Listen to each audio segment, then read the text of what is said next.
ẹnìkan ń bára wọn fa èmi mo jù ẹ́ èmi ni mo jù ẹ́.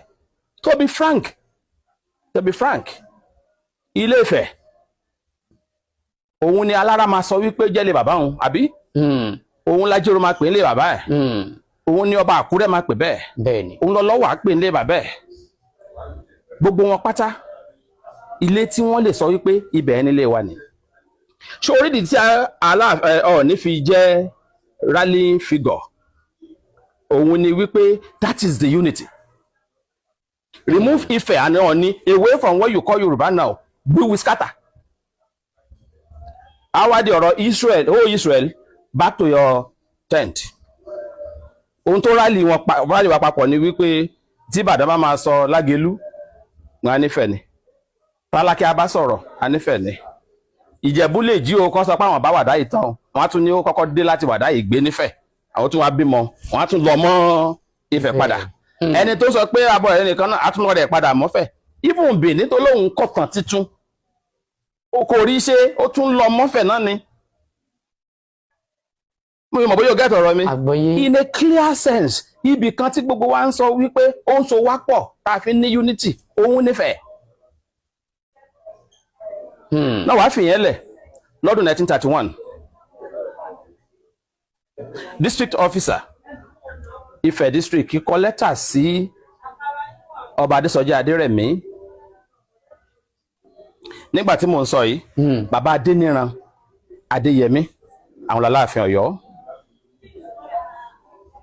orí oyè náà wà kò sí ní tó ṣe wọ́n wà láàfin ara bàbá lè.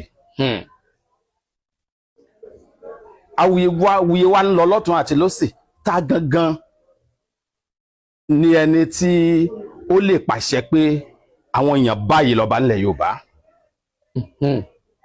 Báwuyewuye ṣe ń lọ nísìnyí lọ́wọ́ yìí ló ń lọ ní 1930 between 1929 and 1931.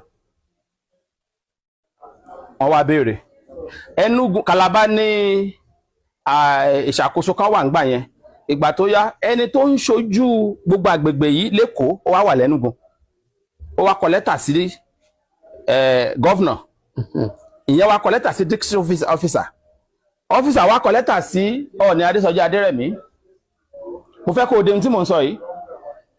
Aláàfin wà láyé ńgbà náà wọn ò kú.